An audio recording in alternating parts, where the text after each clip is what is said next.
Rolex versus a Timex. Timex, they've always said that Timex can take a licking and keep on ticking.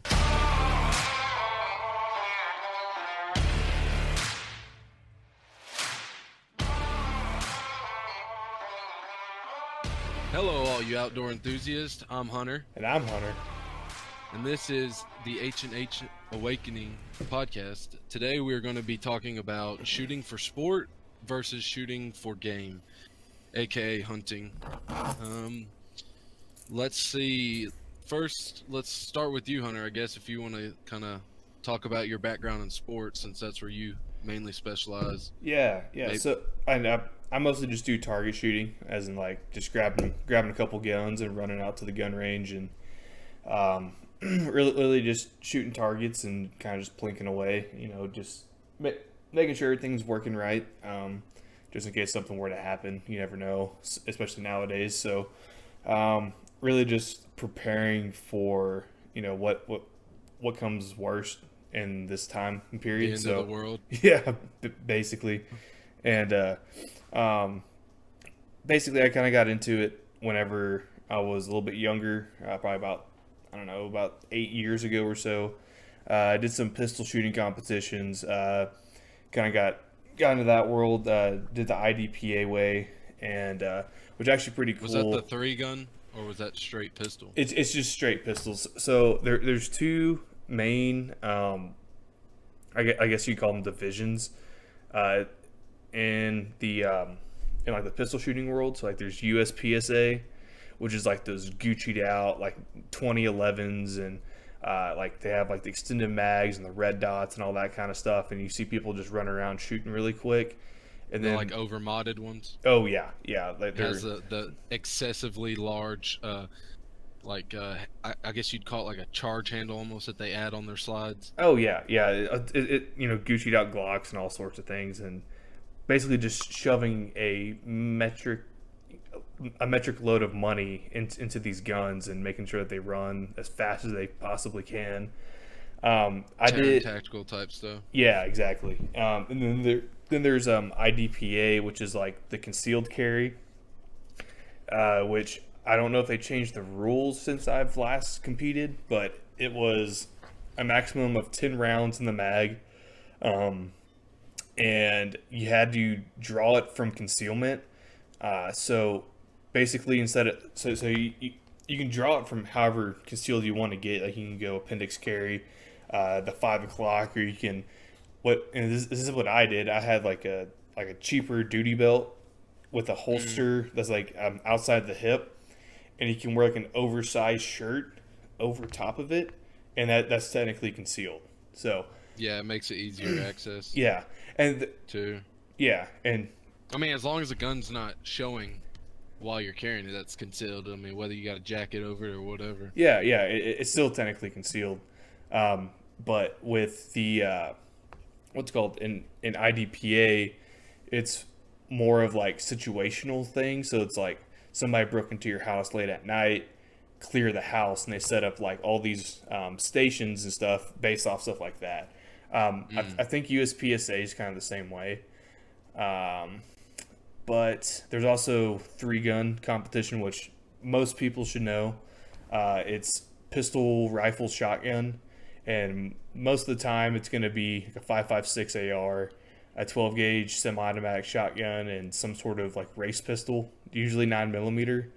And they set up like different courses and everything. It's kind of like every other competition, but instead of one gun, you have 3. And I know that there's other smaller competitions. Like I know there's 2-gun. It's kind of harder to find stuff.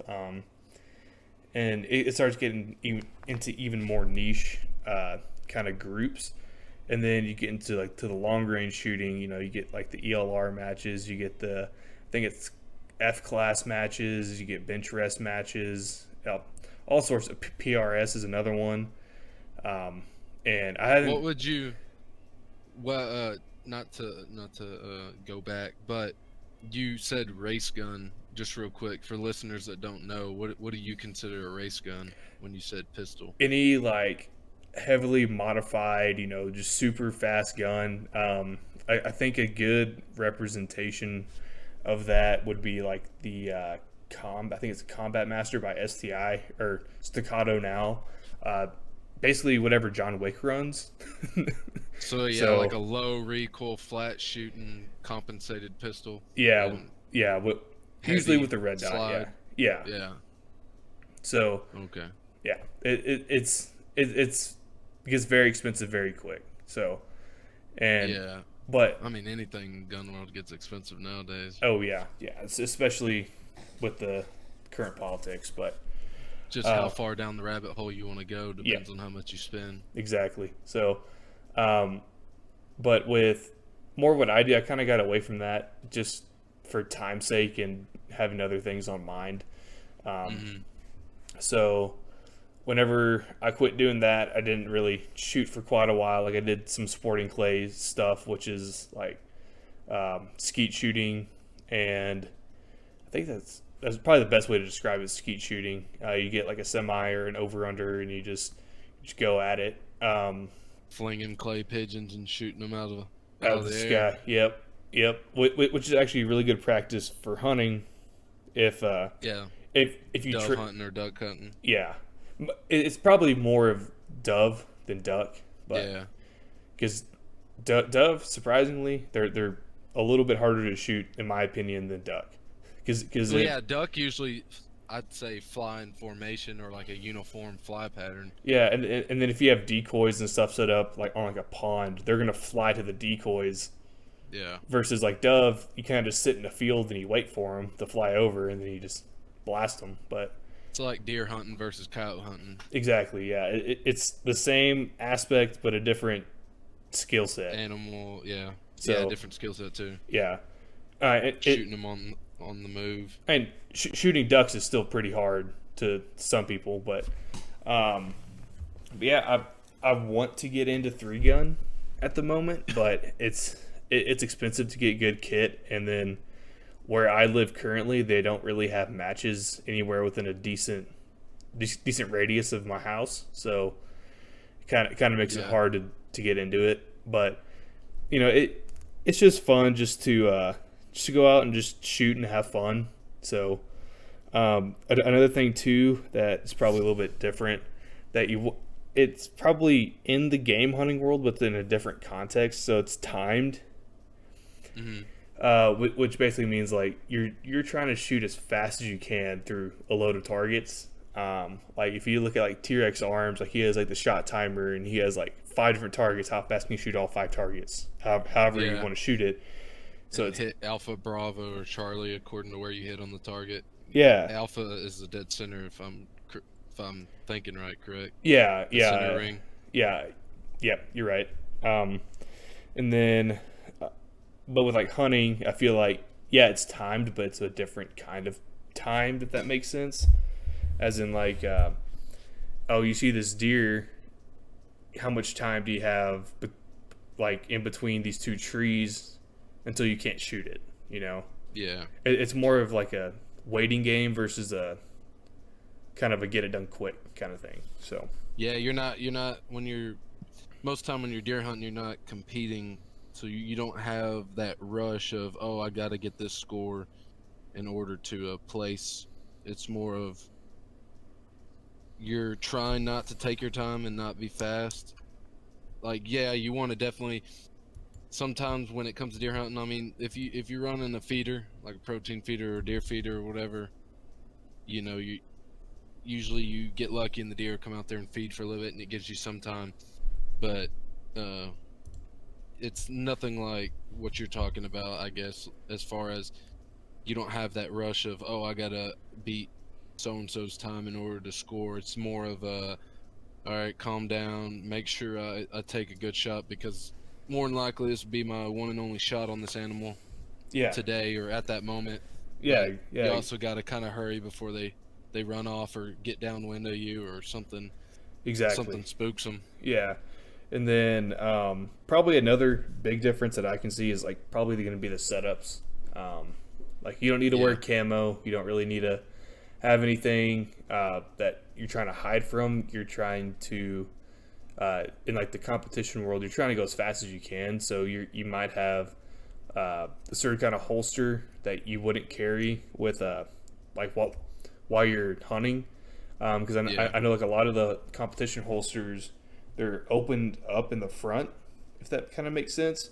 So you don't have to draw the pistol up and out. You can just draw it straight out. Yeah, it allows for easier access. Yeah, exactly. And then if you want to get into this part of it, you can get plate carriers and battle belts and chest rigs and all that kind of stuff too, which isn't Yeah, really all the for things you won't use for hunting. yeah, which it isn't really for sport, but I think the cool thing about doing it for sport is that you can make these competitions and all of these other aspects of this part of the shooting world. You can make them like try to make them as real life as possible. More like a active. simulation. Yeah, almost like a like active shooter situation. So it's like stuff like that I think is pretty. I guess modular in that part of the shooting world, but You're basically LARPing. yeah, Is exactly. Yeah, LARPing. it's you're LARPing. You're just not running through the woods swinging foam swords at each other. Yeah, You're running. you're kitted out. You hide behind a barrier. You shoot some targets. You reload. You shoot more targets, and then you see how fast you can do it. So, Hmm. um, I think that Yeah, I'd say so. I guess we'll transition to just kind of like a quick background of the hunting thing, and then we'll get into the, just kind of comparing them more in detail. But so Hunter obviously is more of the sports side. I mean, don't get me wrong, he hunts as well, but I would say I hunt more, and he does more of the sporting side. So as far as like my hunting background's gone, I mentioned in our previous episode that I started hunting technically when I was in diapers. I wasn't actually killing anything at that age. I was just when my dad started taking me out with them. And then when I was around 8 years old, I want to say it's 8 or 9. I can't ever remember the exact age. It's hard for me to find the photo, but that's when I first started actually hunting with my own rifle. Not by myself, of course, but um, kind of got into hunting when I killed my first deer out at the lease, and I got hooked on it. And then ever since then, I've just progressed. As far as like kit, I guess you'd say. So like when I first started hunting, I ran a Weatherby 22 250 with the used stock. That's actually what I still use today is the used stock on there. But compared to like what Hunter's talking about and shooting for sport, all I've got on my hunting rifle is a scope and a shoulder sling. That is it, because when you're hunting, especially for whitetail, you don't need flashlights because one, it's illegal to hunt them at night, and two, you don't need a flashlight, you don't need IR lasers and all this for deer hunting. You can use that when you get into night vision for like coyotes and stuff. But it, I would say hunting versus sport for me it's like a more basic, broken down version of it. So like if you look at a lot of hunters' rifles versus mine, a lot of mine just have nothing but a scope on it as far as my hunting rigs. and Uh, mine are like tacticaled out. yeah, his Like EOTechs, flashlights, all that other yeah. kind of stuff. Backup iron sights. So I definitely for the longest time I was like I have a very old man sense of I don't know what you'd call it, but I have a very old man style to me for the longest time, because all I had was one bolt gun for hunting, which was at 2250 with the scope on it and the sling. That was it. And then I had I think it's a 20 gauge. I haven't shot the thing forever. I have a 20 gauge pump for when I'm hunting birds, like during dove season. I've never duck hunted, because in my opinion, duck hunting's a rich man sport. Not going down on duck hunting, but I'm not a rich man, and it's very expensive once you start getting into different bird shots and everything. But yeah, I have my shotgun for dove hunting. Nothing fancy about it. It's just I think it's a Browning 20 gauge pump action shotgun with the wood furniture. And then, like every young boy that grew up, doing redneck stuff, I guess, I have my Henry lever action 22 that is amazing for plinking. And that's actually what I started out learning. firearm safety and gun safety and everything was on my 22 lever action and my marksmanship, which I think a lot of people when they first start getting into shooting is they start out on a 22. Not everyone, but it's a good platform to start out on because you have no recoil. If especially when you get into the rifles, you get a little recoil out of the pistols, but I mean nothing to scare you. But it's when you, especially when you're starting to hunt, you want to start out with the 22 if you can. I know not everybody has, the ability to have 12 different guns and they're safe, but if you get your hands on a 22, that's what helped me start learning how to hunt and marksmanship and gun safety. Because I learned the basics of, that your finger doesn't go on that trigger until you're ready to send that bullet downrange. Because when that bullet goes, you only point that muzzle at what you intend on destroying. And I know destroying sounds like a bad word, but that bullet, It doesn't that a lot of stop. people, it doesn't stop until it hits something, and whether it's a target, animal, or whatever you're shooting at. So Yeah. I started out with that 22, and I learned a lot of my marksmanship from that, and then I got into. I wanted to say I finally, after about 4 or 5 deer, I finally shot my first pig, and I started getting into pig hunting, and that was still at the 2250. I ran the same 3 guns for 3 different hunting scenarios, I guess, whether it was rabbits, birds, or whitetail.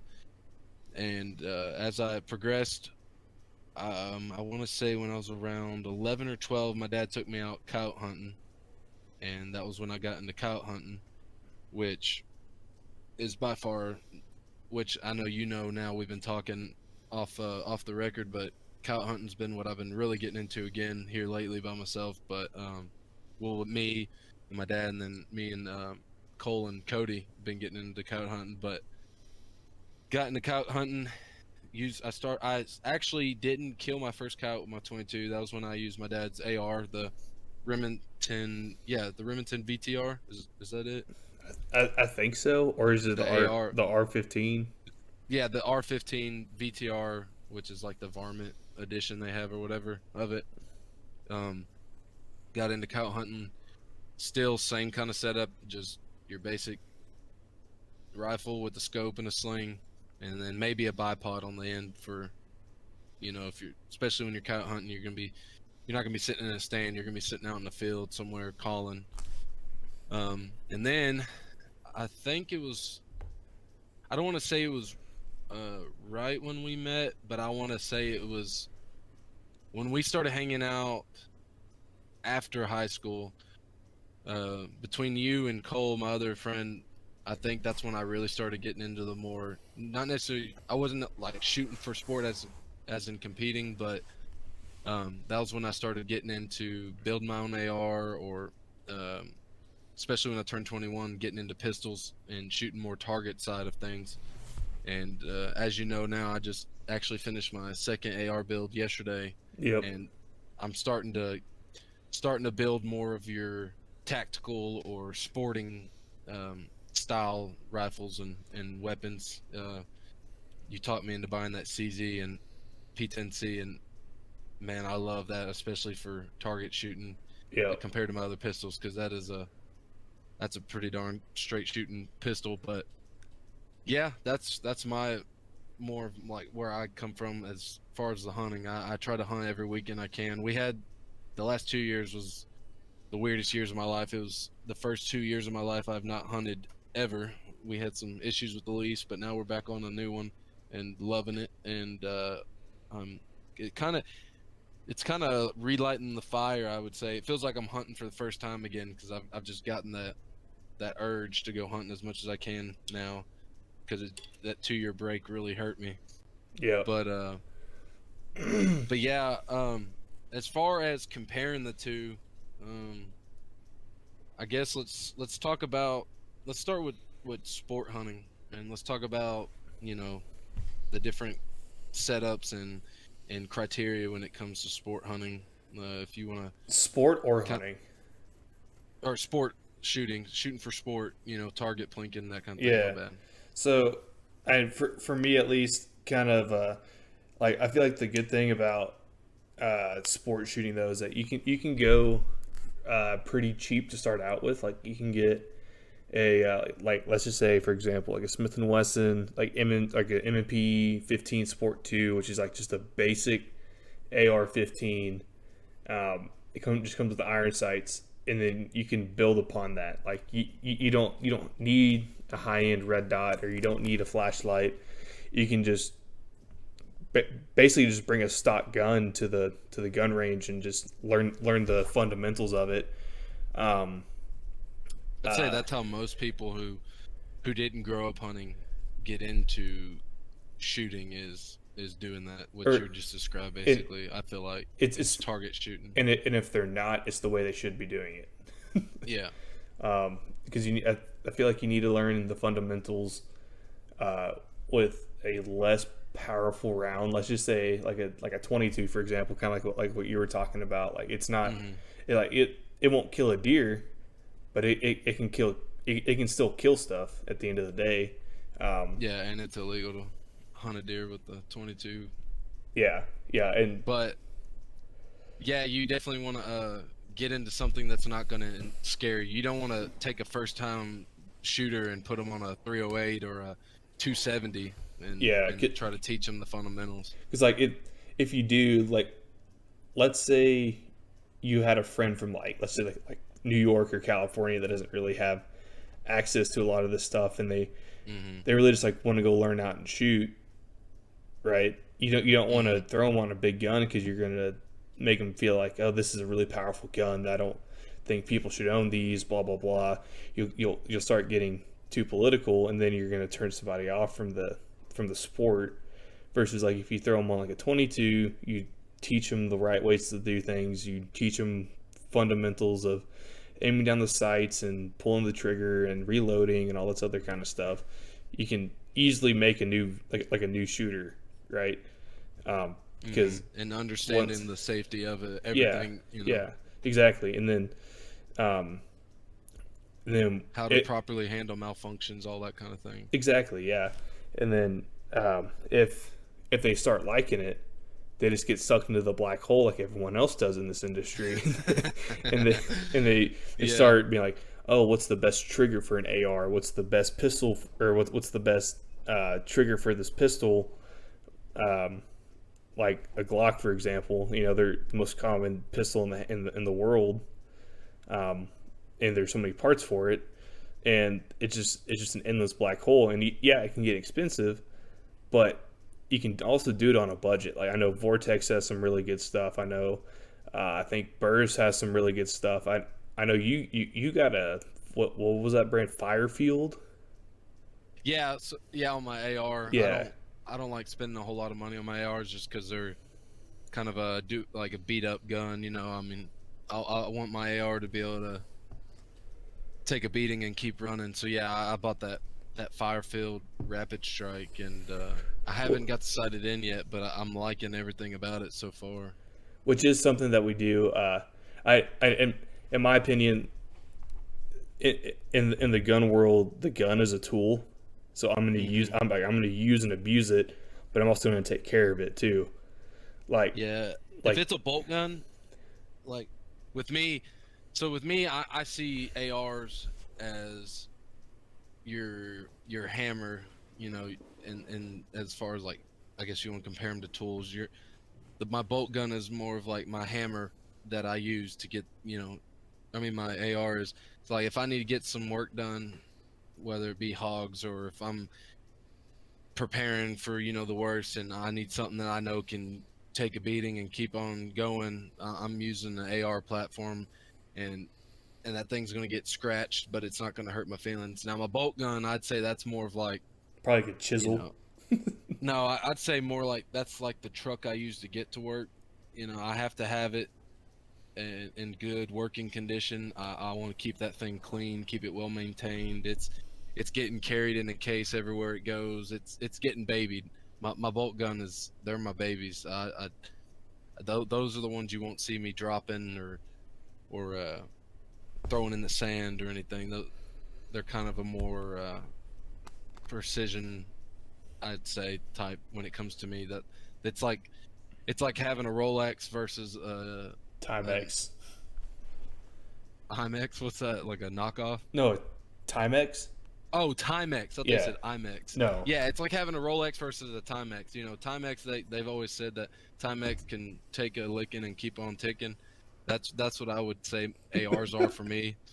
And Rolexes are more of a, you know, something you keep nice, you want to show off, but you know it's going to do the job you need it to. It's like a not necessarily a higher class. Well, of course, Timex versus Rolex is a higher class, but when it comes to bolt guns, for me, they're it's like a higher value item to me. I don't like to use and abuse my bolt guns, but my ARs, yeah, they get thrown in the back of the truck or in the back of a side by side, and I know they're still going to function how they should whenever I need it.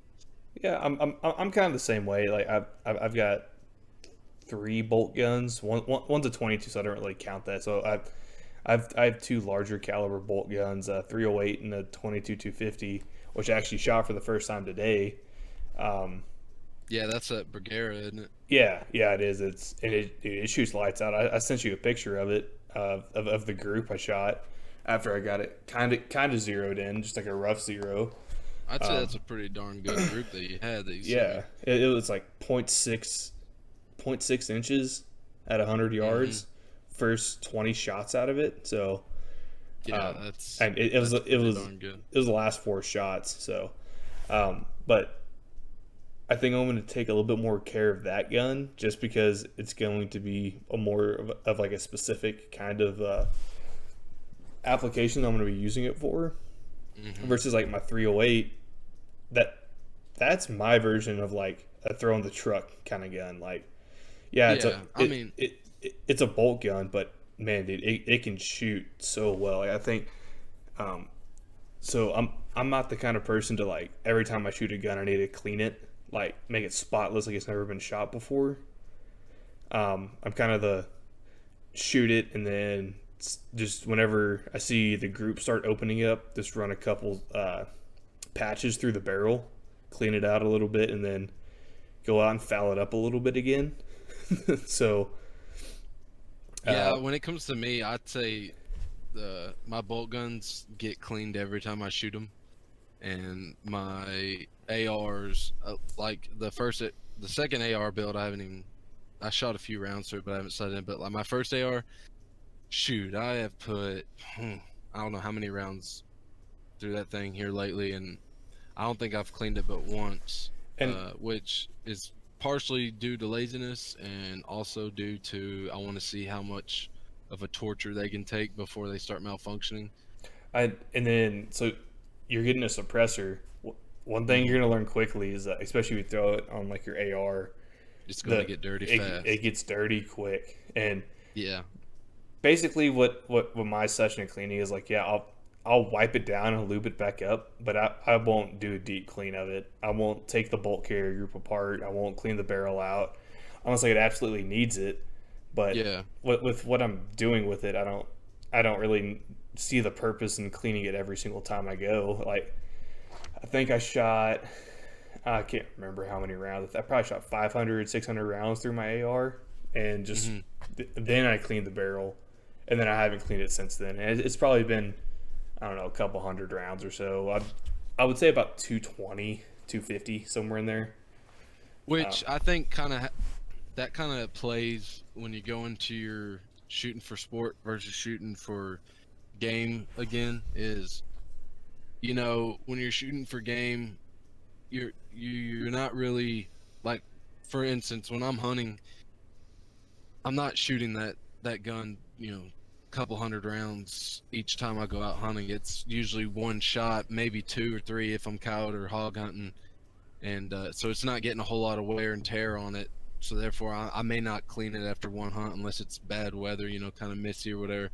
Versus shooting for sport, from my understanding, like when you get into, like, especially I get, what's the long range Yeah. competition you're talking about? Yeah, there's like ELR, which is like extreme long range, which is a very like that is a super niche market. Like that's like 416 Barretts, like those giant calibers, Yeah, shooting like I see guys a shooting mile those. plus. just regularly, and Yeah, then those guys I see, they'll like shoot maybe 3 rounds, and then they'll run the bore snake through there, and then shoot again. then there's like F class, which is, I think, correct me if I'm wrong, uh, but that is like bench rest shooting, and I know it's kind of an older generation sport, I guess you could call Hmm. it. I don't know too many young guys that are doing it, but they'll run a patch through it after every single shot to get a perfectly clean barrel, Jeez. which is insane to me because I just don't have the patience for that. Um, No. but then you get But like, when you see some of the groupings that they're doing, oh yeah, I mean, they're it's obviously shooting like working for. they're shooting like 5 inch groups at 1,000 yards, God. which is I don't think that's the record, but Yeah. I know somebody that did that, and he showed me a picture of it, and I was like, that's very impressive. That Yeah. like we're at a point in the technology in this industry that Your everyday civilian can shoot 1,000 yards with 5-inch groups. yeah, exactly, without, and it was a really expensive setup. Don't get Oh me yeah. wrong, but he got it done. It was, I say, very expensive. It wasn't like $10,000. I think it was like six. That's still very expensive to me, Hmm. but for some people, that's like nothing in this Yeah, that's industry. like a 3 year So layaway for me. yeah, exactly. Yeah. And, I, and, I and it's a very long talking to. yeah. Yeah, that's a uh bringing that home to your wife or significant other is it's a difficult sell. You Yeah, know, hey yeah, babe, I just spent 6 grand on a new rifle. Shoot, I struggle spending 800 on a rifle. I'll come home, I'll be like, hey, just bought a new rifle. How much was it? $800. Why? exactly. And it was Yeah. in the last episode I talked about the scope, this whole scope Hmm. thing too. So, um, yeah, sport shoot, but there also is a way that, so sports shooting can go into hunting, but I don't think hunting can go into sports shooting unless you're talking about like dove hunting and clays. Um, but like just basic rifle shooting, like ARs and stuff, I don't think you can bring the aspects from hunting into the sport world. I think you can bring so especially when you get into like 3 gun or just any kind of rifle for sport. I'd say if you started out in hunting, it helps you. You already have the basics, fundamentals down of trigger pulls and putting the bullet where you need to, because you're shooting at various distances when you're hunting. I think those sort of aspects carry over into the sporting world, but when it comes into shooting for time and shooting 5 rounds within a 1 to 2 inch group, that kind of stuff you have to learn in the sporting side because you're not worrying about that when you're hunting. You're not trying to put Yeah, multiple bullets in an animal, and hopefully. and then exactly, I think he pretty much hit the nail on the head with that one. But with hunting though, or with sports shooting, especially if you go like the extreme long range stuff, it's kind of like what you said. Hmm. You learn all the fundamentals and everything. So I was told from a friend of ours, I won't say his name, but he was like, basically what you want to be able to do is like the farthest that you're comfortable shooting. Let's just say with like a 308, 600 yards.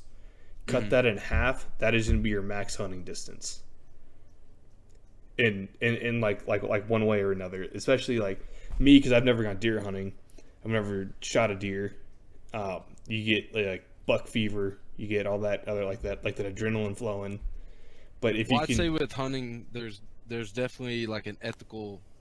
I wouldn't necessarily say ethical standard, but when it comes to hunting, most of your average hunters, especially me, you're not going to be pulling a 200 yard plus shot on a deer most of the time. Like average shot on a whitetail is usually going to be anywhere from 50 yards to max of 200 yards. Just not just because not saying hunters can't pull those kind of shots off. There's definitely hunters who pull 300-400 yard shots on elk or deer and everything, but most of your average hunters, we like to keep it with under 200. Just one, we know we can pull a safe, clean shot to do the job the most ethical way possible, because it's not like you're shooting a target like, oh, I pulled a bad shot, oops, here I go again, I'll just pull another shot. When you're hunting, you're wanting to make sure that you get the job done in one shot properly, to make sure the expiration time is as short as possible and as humane as possible, because you can't be out here pulling bad shots at 400 yards on a whitetail and hitting them in the back hip or hitting them somewhere that's not fatal, and then that deer runs off and it either suffers and expires after a long period of time, or it lives and then it's got this permanent wound. And not only are you, I don't want to say disgracing, but not only are you not giving the animal the proper respect, but you're also not doing your job the most proper way, because you do want to make sure that when it comes time to take the life of an animal, that you do it the most proper and professional way. So that's why you'll see most of your hunters, they don't take shots out past 200 yards on like a whitetail or hogs. When you get into elk hunting, you're gonna see I'd say that's where you see the farther out shots, like 300-400 yards, because as most people know, elk hunting, and of course that's also when you're gonna get into bigger calibers that help you do the job. Like 300 Win Mag. Basically. Yeah, 300 Win Mag, or seven rim mag. If you want to be crazy, throw a 338 Lapua out that son of a gun. Which people have done. And yeah, there's that video on YouTube. I don't know how old the video is. It's probably like mid 2010s, like 2015 sometime. Mm-hmm. That kid shooting an elk at like 1,400 yards with a 338 Lapua. Jesus. He missed 3 shots or something like that. I don't remember, but I was like, God dang, that's a risky shot. Which that brings into play the big importance of shot placement too, which that shot placement definitely has its place in sporting and hunting. Whether shot placement in the sporting side, as you definitely know, is whether you're competing or you're just trying to sight in the rifle, you want to be able to put that bullet in the bullseye or X or wherever you're aiming on that target.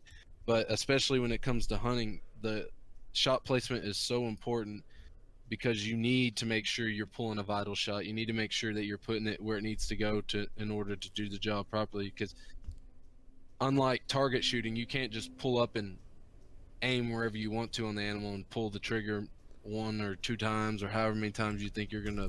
You want to make sure that shot placement and that rifle, you have spent enough time at the range to know that rifle or whatever weapon you're using of your choice is going to go where it needs to, which definitely, like I said, carries into both sides. I don't know how big. I know it plays a good factor in sport shooting, but I don't know how big it is versus hunting. Like a good example would be in long range shooting or PRS shooting. Mm-hmm. So PRS, I believe, is only out to like 1,000, maybe a little bit less, but that's like the tactical bolt guns, like all the chassis systems and everything, like super lightweight guns, like shooting 6.5 Creedmoors, what's the other one, 6mm Dasher, stuff like that. Like just super hot rounds coming out of the muzzle, and low recoil too. Yeah. Which there's a reason why they use those, and that's because of the low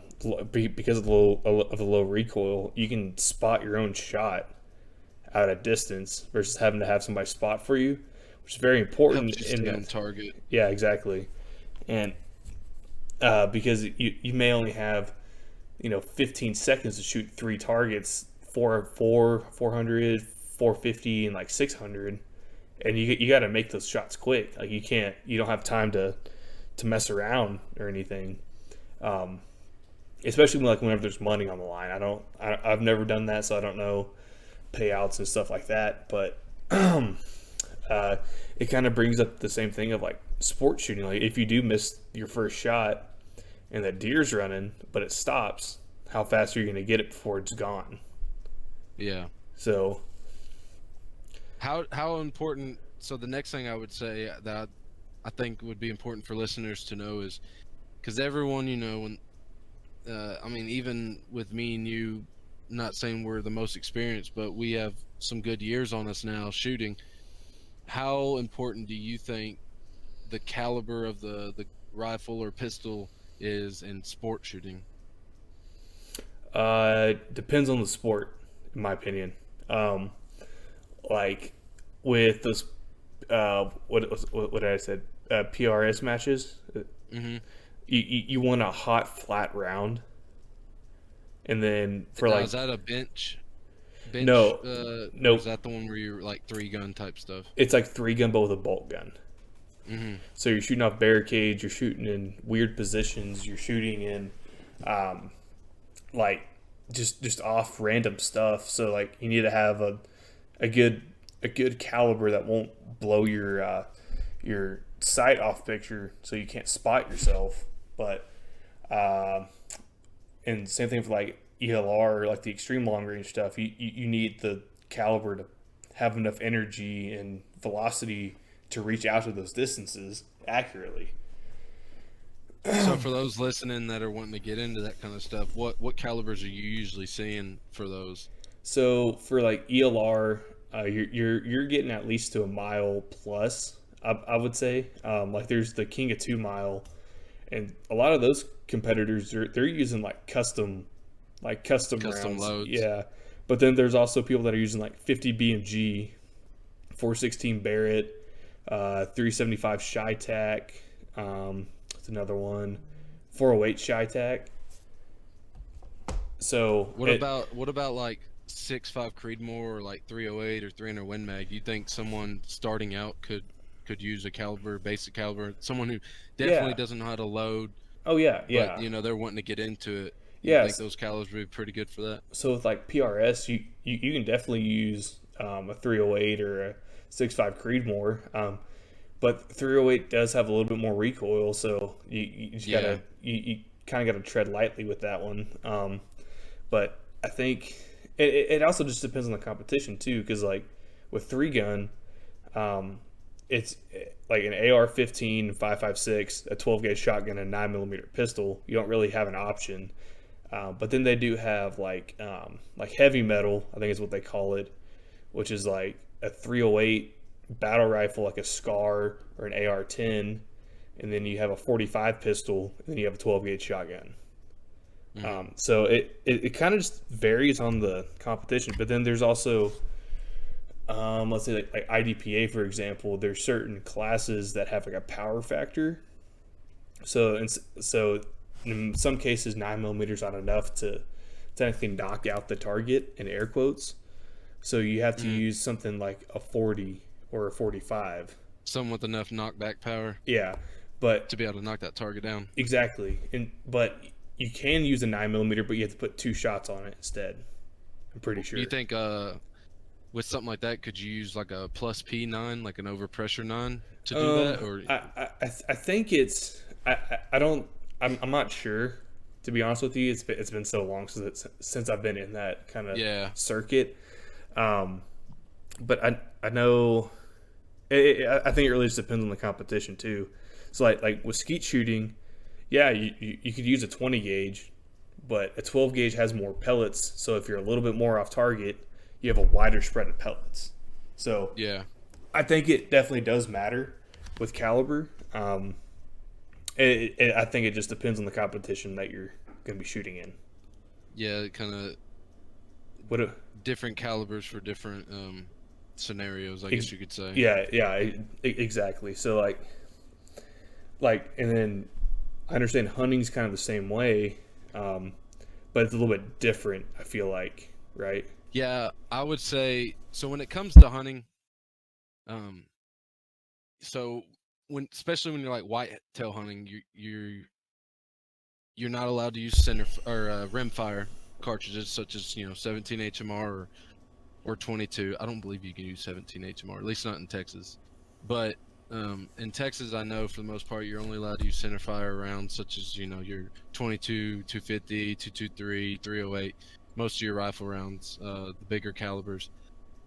So when it comes to hunting, that's the thing too that shot placement plays such a big factor in. So for the longest time, I hunted with the 2250, which, for those of you who don't know what that round looks like, you can Google it. Eventually, we'll have it to where we can pull it up on here for you. But if when we're on the YouTube platform, and but like a 22-250 is a fairly small bullet. It's a smaller. I don't think it's smaller in diameter, but I know it's definitely smaller in length than a like say 223. What is? But Sorry. the 22-250 as far as the bullet size. Oh, The bullet itself. it's the same size. I thought it was shorter. The No, bullet itself. it depends on the bullet. Like you can get like a 42 grain or 45 grain that are a little bit shorter than like basic 5.56. Yeah. But it's the same bullet diameter, definitely. But Yeah, definitely same diameter, but I was thinking it was a little bit shorter. I normally shoot 55 grain 5.56, and then the 22-250 I shot today was also 55 grain. It wasn't the same It bullet is. design. One was FMJ, one was a ballistic tip, but they're and I don't know, I think the case is just so much bigger. It makes the round look Yeah. tiny. So Yeah, the case is definitely a lot bigger than a 223. But like I'm saying though, is when it comes to hunting, one, you need to know what you're going after. Whether it be pig, cow, hog, I mean not hog, whitetail or elk, you know, I preach shot placement as much as I can. Like as far as I've never had an issue with whitetail hogs or coyotes with my 22-50. Now, when I get the chance to go on an elk hunt, I will not be using the 22-50. Even though I'm confident in my shot placement with that rifle, that bullet is not the big enough size to do the job just because of how big elks are and how big of an animal they are. And that's the thing is that I would recommend to any new hunter is definitely do your research on what you're wanting to hunt and depending on the animal. But from my experience, when it comes to like whitetail, especially here in Texas, which we don't have the biggest deer, we're not known for the biggest whitetail. But 2250, 2250, 223, basically any round that is legal to hunt with, I'd say is plenty enough to get the job. It's not as specific. When it comes to the hunting world, there's no regulation as far as what you have to shoot on the rimfire side or on the center fired side. It's just what you're comfortable with and what can do the job. Some people, like my dad, he doesn't mind a little more punch in the shoulder when hunting, which I don't either. I mean, I have had 2 shoulder surgeries, so I kind of cater to the less recoil side of things. But you just want something that is comfortable to you and gives you the ability to get the job done properly, which plays in with shot placement. I'm gonna say that many times throughout the podcast, but if you now when you get into animals like hogs, for those of you who don't know, pigs, they have many factors that make them harder to kill than whitetails. They got thicker skulls. They have thicker skin. They're getting torn up. They're a lot tougher animals. So as much as shot placement matters, you can have problems with smaller bullets being able to penetrate and do the job they need to do. That's why usually on pigs, with my 2250, I'm usually going for soft tissue areas when I'm shooting, such as the eyes or the ear. Sometimes behind the shoulder on a smaller pig, but on the bigger pigs, I tend to go for, if I'm hunting with the 2250, I'm going for an ear or an eye shot. That's actually my last kill with my 2250 before I started hunting with my 6.5 was I shot him in the eye. And it did the job properly. But you can always go a bigger bullet. But the thing is, when you're going with a bigger bullet, such as a 308 or 270, or 300 Win Mag or whatever bigger caliber you're looking at, the biggest thing people need to understand is just because you go a bigger bullet does not mean it gives you reason to slack on your shot placement. You just because you have a 308 doesn't mean you can, not care about where that bullet hits as much as you cared when you're shooting a 22-250. It's still same fundamentals. It's just that bigger bullet helps you get the job done even more because that heavier bullet is going to go in there and it's going to do a little more damage. Especially when it comes to like pigs, for example. Mm-hmm. They're just testosterone filled, adrenaline filled, just animals. Like they are violent. They will take a punch after punch unless you get a good shot. But like, yeah, pigs are like your roid rage gym head versus deer are more of a your average Joe office guy or just average guy who's just walking down the street enjoying his day, and then you have a pig over here who wants to he'll put his head through a freaking brick wall if he has to. Yeah, they'll like, run and gun. With like deer, for example, I know with like a 308 or a 6.5 that has like a little bit more energy. I don't want to say energy because 22-50 does have a lot out at like 100, it's a lot faster round for sure. But it's also lighter grain. But with like the heavier bullets, like you can get up to like I would say like 180 grain would be the highest I would be comfortable with the 308, and then you can go 143 with the 6.5 Creedmoor. I think you can get some rounds that are almost 147 in the 6.5. And I know Berger makes it's not for the 6.5 Creedmoor, it's for the 6.5 PRC. It's like 153 grain bullet, I think, and it has some good performance out of distance. I think it's a target bullet though. I don't think it's a hunting bullet. But with like those bigger rounds though, it doesn't mean that you can't have bad shots because everyone's gonna have a bad shot every once in a while. But with like hunting though, correct me if I'm wrong. Once you get to like 308, 6.5 Creedmoor, you can have a little bit more variance in your shot. Like it doesn't need to be a direct vital shot. It can be like a little bit behind it, and it'll still get the job done in a efficient manner. Is that kind of correct, or is that wrong? I'd say which is why I'm saying you don't need to slack off in your shot placement. But the thing that it does help when you go with like a 308 or something that has not necessarily more energy as in the speed, but just the overall destruction that bullet brings, it does help kind of give you a tolerance or a not necessarily tolerance, but like a leeway or forgiveness. If I'm an inch or two off from hitting something vital with my 22-250 versus my 308, that 308's going to have a lot better chance of correcting itself and still doing the job for me, even if I'm hitting an inch or two off of where I need to. Just because that bullet is going to expand and become an even bigger object once it hits than the 22-250 or smaller calibers.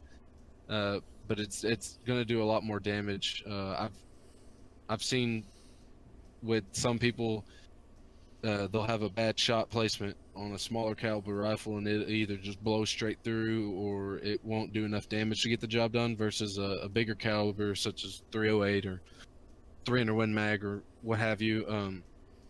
They may be a few off, but due to how much damage that bullet does because of its size and energy that it brings, it'll help them still get the job done. But that also doesn't mean just because a 300 Win Mag can drop a deer basically no matter where the fuck you hit it. Yeah, that doesn't mean shoot them in the ass. And don't go buy one because of that either. Because there's a lot more factors that go into that as well. Because 22-50s, I wouldn't.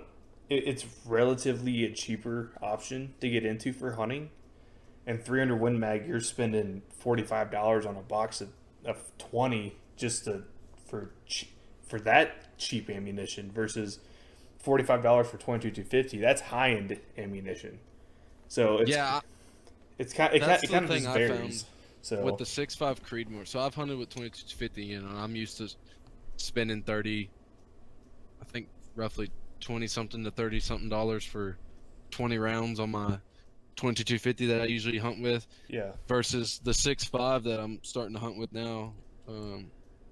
One, I didn't want to get on 6.5 Creedmoor because of the bandwagon, but two, I hunt, so when I hunt with my 6.5 Creedmoor, I'm using the Precision Hunter 143 grain ELDX that Hornady makes, yeah. and Which is depending on where is you're at, probably the you're best round to looking hunt at, with, by the way, yeah, which arguably. we'll get into that in a minute too, about hunting, making sure you're using, the proper ammunition, match grade versus hollow points and ballistic tips. But um, the 6.5, I have definitely noticed the price increase between using that ammunition versus my 2250, because depending on where you get it from, you're looking at anywhere between $45 to $60 for that box of ammo that I was just speaking of. Because I know Cabela's the other day, I went in there and it was $60 for 20 rounds. Yeah, But and it's also a I big go to box Ace Hardware store and too. it's for So yeah, it's I go get mine at Ace Hardware, and shoot, it's like $45, yeah, 43 sometimes. and it also doesn't help that 6.5 Creedmoor is arguably one of the most popular cartridges right now in both hunting and in sport. Just Yeah, because which you figured it would help it become a little cheaper though, but it's just because with it being such a high demand. everyone has one though, and so whenever they find Yeah. ammo, they're willing to pay that price for it, Yeah, which just is because of how much it flies off the shelf too. yeah, which is it's kind of a topic, but for another day. But like 308 versus 6.5 Creedmoor, there's so much argument about it right now, and the only thing that I can say against 6.5 Creedmoor that 308 will always beat it in is price. Like you can buy Yeah. cheap ball mil spec ammo for like pennies on the dollar compared to 6.5 Creedmoor. Which 308 has definitely been around a lot longer than Yeah, 6.5 it's Creedmoor been out, too. it's been out forever, but I believe the military adopted 6.5 Creedmoor recently, Oh, so really? I think so, or there was a lot of talks about it, and so hopefully that'll kind of bring the price down a little bit. Like you can find in quotes mil spec ammo, because 7.62 by 51 and 308 are the same thing. Basically, they're basically the same thing. They shoot the same caliber bullet. They have the same velocities, roughly the same pressures. But, it brings down the price a lot because every ammo manufacturer makes it. So, Yeah, which brings to, while we're on the topic of ammo, for new shooters especially, when you're hunting versus sport. So I know, as far as hunting, there's people who definitely hunt with match grade ammo, and when I speak of match grade ammo, I'm talking that's going to be what some people call your target tipped ammo or your target round. It's meant to break apart and yeah. what's the word I'm thinking of? But Um, basically, fragment upon impact. Yeah. That's kind of what you're saying. yeah, it's meant to hit, especially so when you're shooting metal targets, swinging targets, or paper, whatever. It's kind of breaking apart, and you're not having a chance of it ricocheting as much as you would as And it's as also like a it's also part of the construction of the bullet as well. Mhm. Like with hunting or with match ammo, for example, it usually has a thinner jacket of copper around it, so you can get a little bit more lead into the cup of copper, and usually it's a little bit more uniform around it. So like you know how if you get your tires rotated, if it starts like wobbling a little bit whenever you're driving, Mhm. it's the same exact way with bullets, but it's a little bit different, if that makes sense. Because you're not spinning on an axle, it's a free flying bullet or projectile that has a basically destabilization built within itself. So what manufacturers have done, they basically made a very very thin jacket, and they don't weld it together, so it doesn't do that. It's basically just compacted in there. I'm pretty sure this is how they're made. So basically, you have a little bit more uniform in the rotation.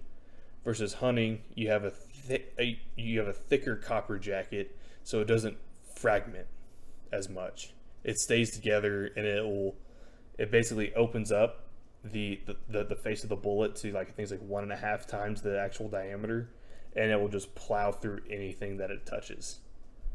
So, Which you'll see in hunting rounds, or what I would call lethal ammo, I guess, is most of the time when you're hunting, you're not wanting to use that bullet that fragments apart. You're wanting something that's gonna, for instance, most people have heard of what a hollow point or a ballistic tip is.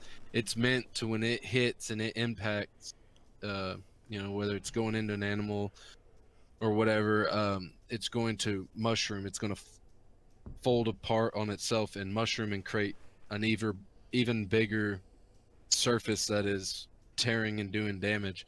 And that's a big point when you're hunting, is you're wanting something that's going to create a lot of damage in order to do the job properly, versus something that, if you use a match grade ammo that fragments, you may mess up or not mess up. You just happen to hit a bone and that bullet fragments and it could throw it off course pretty bad, versus something that's going to ball up or mushroom. Every box of ammo shows an image of their hollow point mushrooming up, but you want that, especially when you're hunting, because it'll be able to create a bigger mass to do damage, whether it's breakthrough or rib or tear something very vital in the animal. And that's another big thing too, is when you're getting into hunting or shooting for sport, is making sure that the ammunition you're using is going to do the job properly. Which seems like a lot, you got a lot of things coming into hunting and shooting for sport. Is you gotta figure out what gun you want to use, figure out what caliber, what sight, what optic, what accessories you want to use, and ammunition. Then you got to learn how to use it properly and all the gun safety. It sounds like a lot, but coming from me and Hunter, I promise you, if you're someone out there that's wanting to get into this sort of stuff, it is the best thing to do is go to your local gun shop, find one that you're comfortable with. You don't have to use the first gun shop you go into, or you don't even have to go to your local gun shop. Go to someone you know who has experience in firearms, that does it properly and safely, and get them to show you the fundamentals. And once you start doing that, you'll see that it seems very intimidating to get into this sort of thing, but once you start doing it, you'll understand how easy it is and how fun it is, and how quickly you'll start spending a lot of money on it. Yeah, like you'll start spending, like you'll me, start to like gain me the and Hunter respect. here. So Yeah, I've spent way too much money on guns. I could definitely spend a lot more, but I don't want to. yeah, I've spent more than I can justify, but well, I spent more. Let's see, I've spent more than I can justify to my fiance, but Yeah. I justify them all to myself. Yeah, All I need to justify it is, dang, that looks cool, I want it. it I don't have to explain to myself why I spent that money on it, but which if it was single me, then that's exactly what would happen. exactly, dude. So if it was single me, if I was a loner, all lonesome, I'd buy every gun that I saw look cool, But yeah, and then get even deeper into the black hole. So yeah, but that's the thing that everyone needs to learn or understand too. New listeners, or even or new people who want to get into these different sporting activities, is you don't need to go out there and spend hundreds of thousands of dollars to get into this sport, even whether it's thousands hunting of or dollars. target, or even thousands of dollars. Yeah, Yeah. you don't need to go out there and break the bank to get into hunting or get into target shooting. And I think If you already have a rifle that does it, that's fine.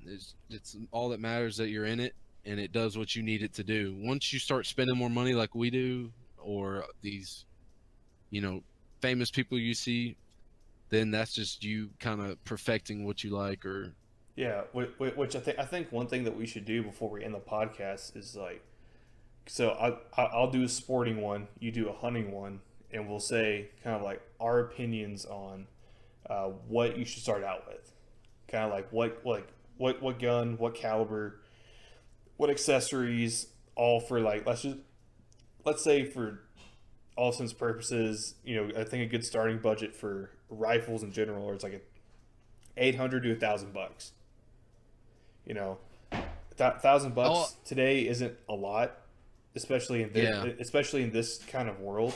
You definitely can go cheaper, but in my opinion, you especially in with guns, you do uh, buy something you pay for.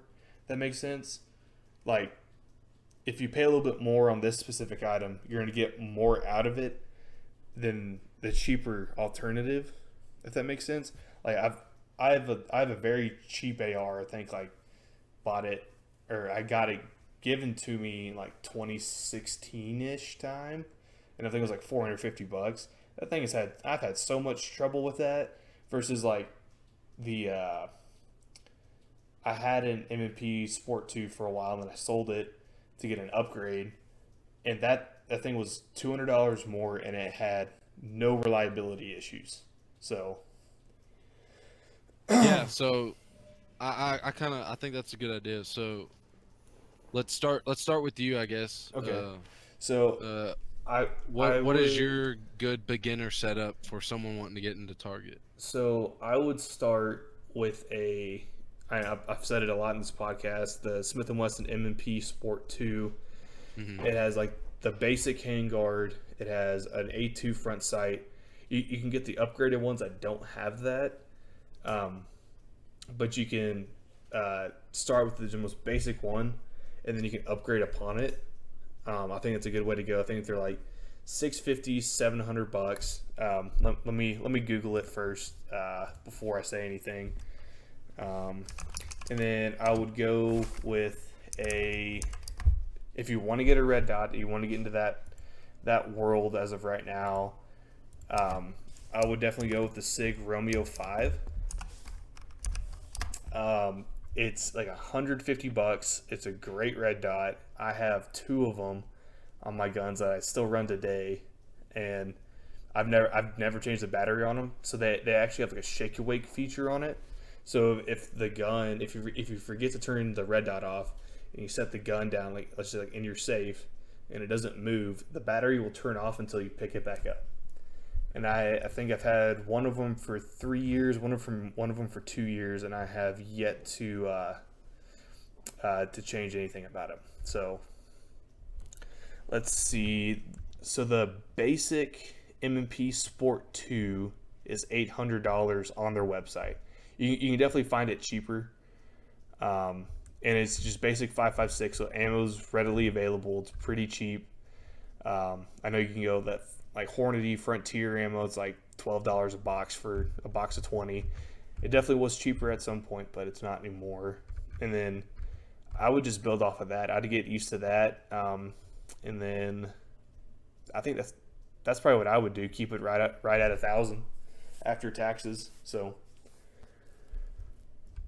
So then for your basic podcast or your basic hunting setup, so you're someone out there listening right now and you're wanting to get into hunting. I actually talked to a dude at Bushes the other day who saw me and my dad were getting ready to go hunting. He's like, "Man, that's so cool. Like, I want to get into hunting. I just don't know where to start." And I actually mentioned to him about coming over to the podcast and listening. So if you're listening, this is the part I would say it's for I'm you. saying for you. But so yeah, you're wanting to get into hunting, trying to figure out what gun you need to buy and everything. If you if you already have a gun, so if you're like most people, you have a 22. I mean, it can even be a pellet gun or a BB gun. Learn your safety first. Learn how to work that trigger. You don't want to jerk it. Learn all the fundamentals on whatever you can get your hands on, and then once you decide you're ready to go on to the hunting side of things, and you're ready to go on a hunting trip, whether it's a lease or private prop or public land, or you're going on a guided hunt, which we'll kind of get into all that in another podcast. But once you figure out you're ready to hunt and you're trying to figure out what rifle to get first, talk to yourself and understand what your budget is. I'm getting into hunting. Do I really want to spend $1,300 on a gun on something I'm not sure if I'm gonna like it? If you're looking for recommendations, I do not own one of these, but I know plenty of people who do, and they enjoy them, and they're decently priced rifles, and they get the job done. Um, Almost every academy and Cabela's and gun store has them now, but Savage Arms, they make very nice bolt guns, entry level bolt guns. I would say you can get one. Let's see, I've seen some of them. I want to say that we're almost, yeah, like this Axis Compact, or the Axis Compact is $419 MSRP for it. It's Axis or Savage is building a pretty good reputation. I know people who have had them had no issues with them, but you figure out your caliber. I recommend 22-250, especially for the beginning hunters, Or or 223. even like 7mm '08 too. Yeah, that as well. Start with the round that you know you're gonna be comfortable with. Don't jump out and buy 308 for your first rifle, You're especially gonna if you hate don't it. have a lot of experience. Yeah, it's not gonna be a fun experience. Buy something smaller. Talk to your gun store. When you go in the gun store, say, "Hey, I'm wanting to get into hunting. Um, I'm looking for a caliber that is good enough to kill deer, hog, whatever you're hunting for." Talk to them, and more than likely they'll point you towards something like a 223, 2250. And then, so let's say you spend $420 on this rifle. Um, they have different options, and I'm not saying this is the absolute one you have to start with, but I'm just giving you a good starter entry level rifle that I know of. You start here, then what I would recommend to get you going for an optic, they do sell Savage, and like other companies, they do have packages like the Axis 2 that most of your gun stores are going to have. They'll have a scope with them, and not saying their scopes are bad, but me personally, I would say buy one without a scope. Go over to Cabela's or anywhere you can get a scope from and look at the Vortex Strike Eagles. They're fairly cheap scopes, entry level scopes. Or even the Vortex. I think it's called Crossfire. Crossfire. Yep, the Crossfire 2. Yep. That's one that I Those are have on my very good. 308, and I've had no issues with it, except for today. It was off zero. I think that was Yeah. a user error. I don't think that was the gun or the scope. I think that was all on me. But it's just a simple, straight. Those are like reticle. 150 to 200 something dollars, aren't they? Yeah, They're fairly they're not cheap. expensive at all. You can definitely get cheaper scopes than that, But be but careful. be very careful of it. I would recommend, if you I think it's a can, good starting point. that's a good starting. Is a Vortex Crossfire or Strike Eagle. They have Vortex. The good thing about Vortex is they cater to everyone from your average Joe to your pro. penthouse pro. Yeah, the guy who's got a couple grand to spend on a scope. But start with something like the Savage Arms, and then get you a Strike Eagle or a Crossfire. Put that on there, and get you a box of target rounds, and then get you a box of uh, hunting ammo, whether it's hunter, precision hunter, or any kind of like Hornady ballistic round. It doesn't even Something have to that's be. gonna. It doesn't have to be Hornady either. You can go Yeah, it doesn't have to be like Hornady, but it can be Remington, like UMC. I know that they have a lot of soft points and stuff, so you can go that direction. So, yeah, but you go to the gun range and spend time on that rifle. I Learn how to sight it in. If you most gun ranges there's that you go to, there's people there that are willing to help you. and if they're not willing to help, don't go back. Yeah, do not go. Don't. That's the thing too. Is Same thing with gun stores too. If there's not anybody willing to help you, and don't give them your business. don't give them your business. As much as it sucks to say, because like we're talking down upon the industry, like gun stores and stuff, because that's like our a lot of people's way into it. If there's not anybody willing to help, there's no point of giving them your business. Go somewhere else that they're going to help you. They're going to walk you through everything. They're going to try and teach you as much as they can. So If you invest your time in a good gun store or gun range, they're going to invest good time or you're gonna see more benefits from them versus someone who you go in there and they don't either acknowledge you or they're just straight up Yeah, assholes to like you. You're not gonna get any benefit from it. It's gonna give you a negative taste. experience. Yeah, Yeah, and and that's why I say shop around. You don't have to go to the first gun store you see and buy something. Go in there, get a feel for the environment, explain to them, hey, I'm new to this, I'm wanting to learn. And if they don't seem to want to give you the time of the day, that's fine. Find somewhere else that is willing to help you and get you to learn. Because, as easy as it is to come on here on our podcast or someone else's or go on YouTube, and which YouTube is a very good platform to go on and learn many things about weapons. It doesn't beat being hands-on at a range or with a gunsmith or someone at a gun store.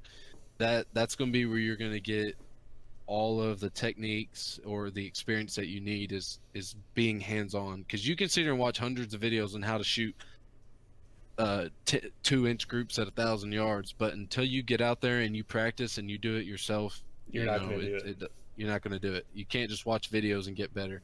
The I- videos help, don't get me wrong. Yeah, like they can help you with techniques. They can help you with how to take guns apart, how to clean them properly. But when it comes down to actually pulling the trigger, that goes onto you. That's not on anybody else but you.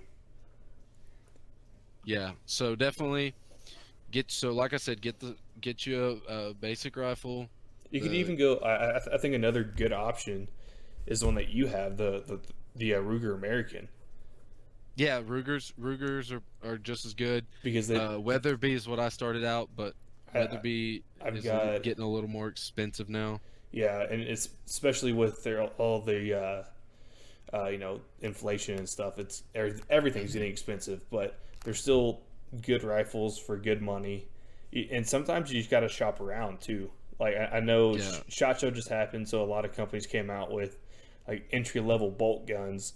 I think like Franchi came out with one, and I think somebody else came out with another one. I watched a video on it last night, and they look good, but they don't have a proven track record as of yet. Versus like Savage and Ruger, like these guns have been made for years, and they have experience in taking all the bad things and kind of either scrubbing them out or just getting rid of them altogether. So I think that's that'll probably be a good way too. So Yeah.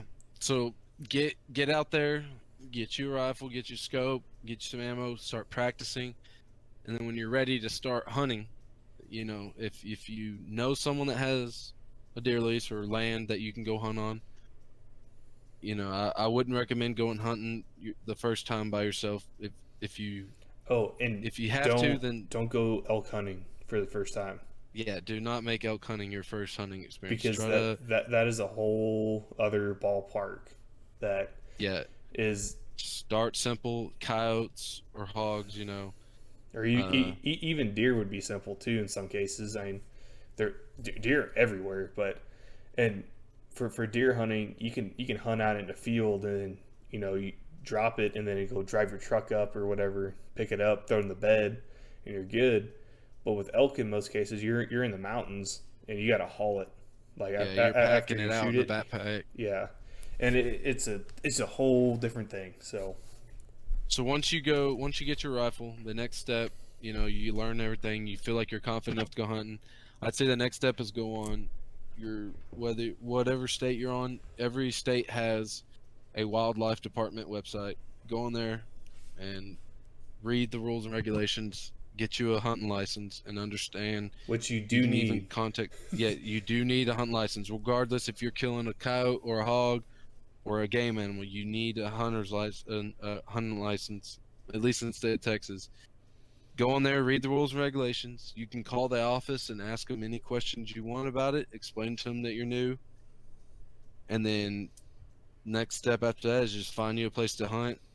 Make sure you're doing it in a legal manner, and you can literally, there's thousands of hunting guides online. Google a hunting guide, find one that you think is compatible with you, and have them take you out on a hunt. Or if you have a family member that has hunting experience, ask them to take you out and show you how it goes. But once you get out there and you finally do it, I promise you, you'll be hooked. Whether it's hunting or target shooting, you know, it's it's something that a lot of people see as a scary moment in their life, I guess, or a scary thing to try to approach. But once you understand and overcome that fear that, hey, this is something that as long as I respect it, I do it safely and I do it properly, it can be very fun.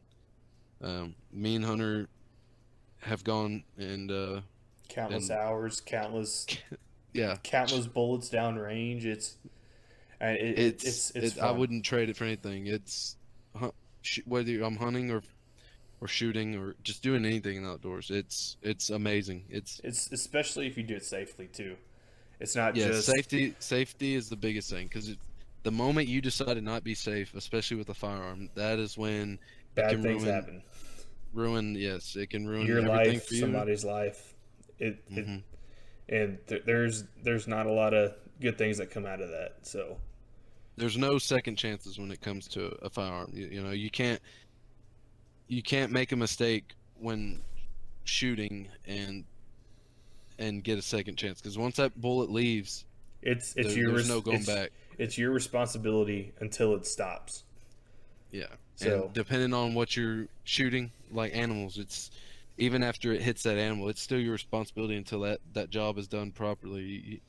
You can't just be out here, shooting at random animals and thinking that there is no consequence. You got to understand that, if I decide to shoot this animal and I do it in an improper way and it doesn't get the job done, or I miss and it hits someone's cow in the next pasture or someone's house, you got to understand the consequences of that. And that's why it's so important to focus on your shot placement, understanding the fundamentals, getting out there and practicing.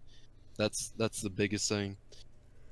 Even with target shooting, because you say you're target shooting out in your backyard, if it's permitted, you got to understand your surroundings, understand that if what you're shooting at, if you miss, or if what you're shooting at is something that the bullet can go through, understand that anything behind that target or around that target's area can be damaged by that bullet. So you never want to shoot towards people, houses, or anything. Basically, like many people say, don't shoot or point your muzzle at anything you're not willing to destroy. And I if you I completely follow agree with that, that. So if you follow that rule, you'll have fun, you'll do it safely, and you'll be able to do it for a long time. When you start to neglect that rule, that's when things happen, bad things happen, and you don't get to enjoy it like you could if you were being safe. yeah, But which yeah, which if something happens like that, then you kind of got to take responsibility for it. Don't mhm. don't don't be all shady about it. Like man up or woman up and just say I did Take it. responsibility. It's the same thing as driving a vehicle. Okay, if I choose to be unsafe and drive my vehicle unsafely and I wreck into something that's not mine and I destroy it or cause just some sort of destruction to that thing, it's my responsibility. I chose to drive in a neglect, or even if it's an accident, regardless. Just like driving a car, it's the same thing as when you're using a firearm, or when that thing is in your possession and you're using it. Even if it's not in your possession, that is yours and it's your responsibility. And you just need to understand that. You wouldn't go drive your car into a random house and blow out the side of their house with your vehicle. So same thing with a firearm. You wouldn't just go shooting at a target when there's someone's house on the other side of it and taking the chance of hitting someone or something. But as long as you follow basic rules of safety, get out there, learn to shoot properly, and have fun with it. It's a very exciting thing to do. And there's some people out there that say, "Oh, I don't understand why you'd buy a gun just to shoot at paper targets," or "I don't understand why you'd buy a gun just to shoot it once or twice a year hunting."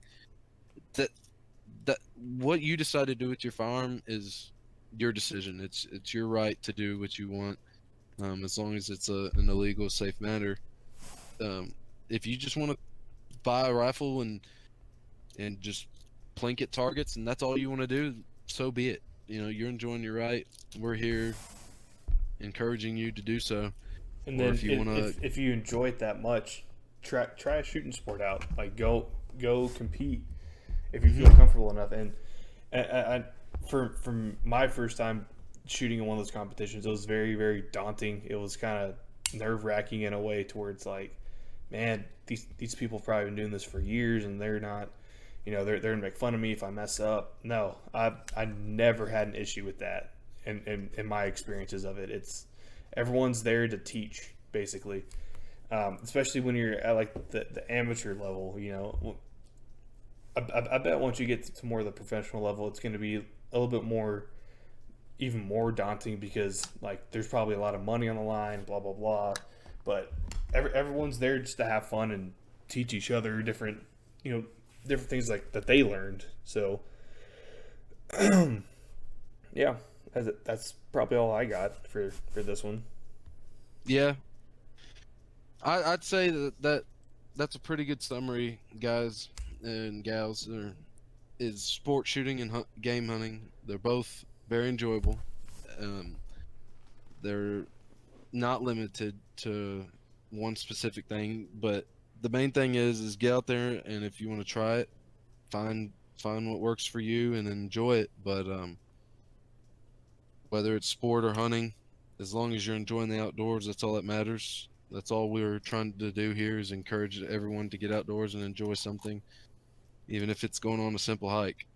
But I think that's a good way to end the podcast. If you think you're done with everything you have to say. Yeah, I think I'm good. Alrighty, well, with that, boys and girls, oh, one more thing. If you don't mind, it helps us out a lot. Not asking you, we're not going to be mad if you don't.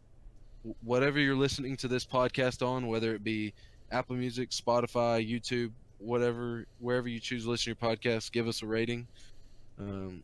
Be honest.